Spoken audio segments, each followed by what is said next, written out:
Hi hello నమస్తే welcome to సాక్షి నేను అంజలి.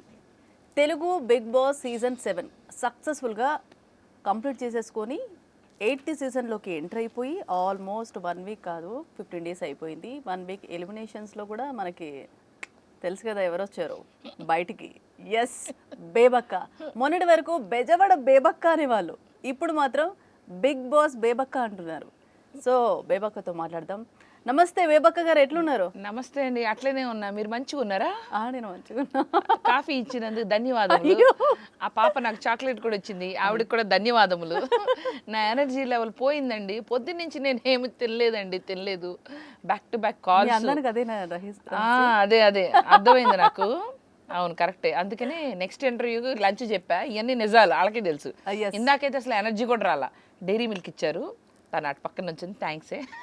కొంచెం ఎనర్జీ వచ్చింది, కనపడుతుంది కదా డిఫరెన్స్. అది.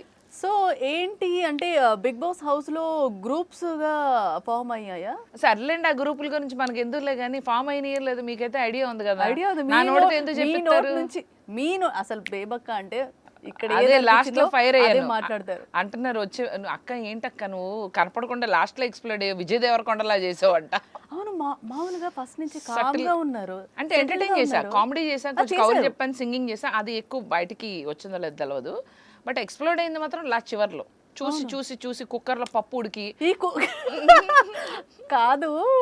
ఇది ప్రెషర్ కుక్కర్ అనగానే ఇప్పటి వరకు వేరేలా గుర్తొచ్చేది. ఇప్పుడు మాత్రం ఒకే ఒక్క పదం ప్రెషర్ కుక్కర్. గుర్తు చేయకండి, ప్రెషర్ కుక్కర్ బ్రాండ్స్ కూడా నన్ను సంప్రదిస్తున్నాయి. ప్రెషర్ కుక్కర్ బేబక్ అంట. అయ్యో, యాక్చువల్గా వంట దగ్గరికి వెళ్తే అవును సేఫ్ గా ఉండొచ్చులే అన్న థాట్ ప్రతి ఒక్కరికి ఉంటది. ఆ వంట చేసి పెడితే కడుపు. యాక్చువల్లీ ఈ షోస్ కి వంట దగ్గరికి వెళ్ళకూడదు అంటే డేంజర్ జోన్ అంట. నాకు తెలీదు, నేను ఏదో సేఫ్ అయిపోదాం అనుకున్నా, తర్వాత తెలిసింది నన్ను సేఫ్ గా బయటికి పంపించారని. కుక్కర్ మూత విజిల్ పోనందుకు, ఆ పప్పు మాడిపోయినందుకు, కొంచెం అంత పప్పుకి ఇంత కొంచెం మాడింది. ఆవిడ వేసుకోవడం కావాలని ఆ మాడిపోయిన పప్పు వేసుకుంది. ఇప్పుడు ఆవిడ నన్ను ఎలిమినేట్ చేసినప్పుడు, అది నామినేషన్ చేసినప్పుడు ఆవిడ కారణం ఏంటి? నాకు సార్తో కూడా వీకెండ్లో చెప్పింది, ఆ మాడిపోయిన పప్పు నాకే వచ్చింది సార్ అని. మరి గీక్కుని వేసుకుంది. నేను అదే అనుకున్నా, నాకు ఏదో జోక్ గుర్తొచ్చింది. అదే సినిమాలో, ఎందుకురా నన్ను చెప్పడానికి ట్రై చేసావు, చెప్పు చంపుతా చెప్పు అంటే, నువ్వు నాకు కేక్ పెట్టలే అంటాడే. అట్లుంది నాది.